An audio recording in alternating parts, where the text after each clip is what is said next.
सुरुवातीलाच बातमी येत आहे राज्यातील पावसासंदर्भात। नमस्कार मित्रांनो, आज देखील आपल्याला महाराष्ट्रातील काही भागांमध्ये रात्रीपर्यंत वातावरणात बदल होऊन अवकाळी पावसाला सुरुवात झालेली बघायला मिळेल। मित्रांनो, 25 एप्रिल ते 30 एप्रिलपर्यंत राज्यात काही भागात ढगाळ वातावरण तर काही भागात हलका ते मध्यम स्वरूपाचा पाऊस होणार आहे। अवकाळी पाऊस असल्यामुळे यात वादळी वाऱ्याचं प्रमाण देखील काहीसं जास्त राहू शकतं। जाणून घेऊयात आजपासून पुढील 5 दिवसांचा अंदाज। पण त्यापूर्वी चॅनलवर नवीन असाल तर आपल्या यूट्यूब चॅनलला सबस्क्राईब नक्की करा।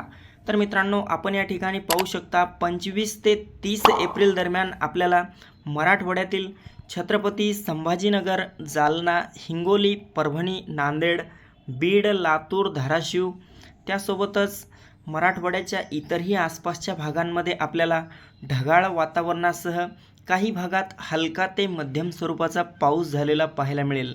उत्तर महाराष्ट्रात देखील आणि खानदेशात नाशिक, मालेगाव, नंदुरबार, धुळे, जळगाव, चाळीसगाव, मनमाड या परिसरात बहुतांश भागांमध्ये पुढील 2 ते 3 दिवस हे ढगाळ वातावरण आणि हलक्या पावसाचे असतील।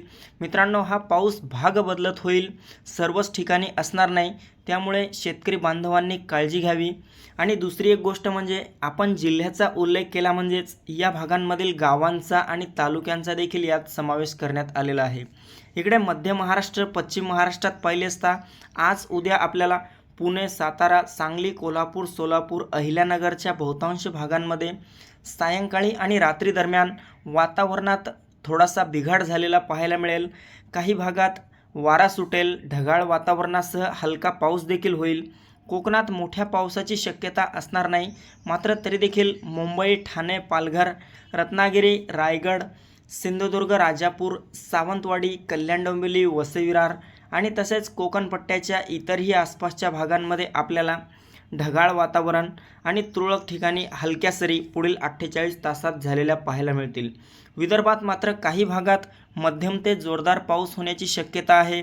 अकोला, अमरावती, नागपूर, गोंदिया, गडचिरोली, भंडारा, चंद्रपूर, बुलढाणा, वर्धा, यवतमाळ, वाशिम एकंदरीत सर्वच विदर्भात आपल्याला एप्रिलचा शेवटचा आठवडा म्हणजेच हा 25 ते 30 एप्रिल दरम्यान वातावरणात अधूनमधून बिघाड झालेला पाहायला मिळेल।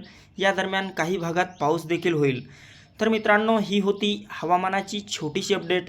आपल्यासोबतच इतरांना पण शेअर करा। धन्यवाद।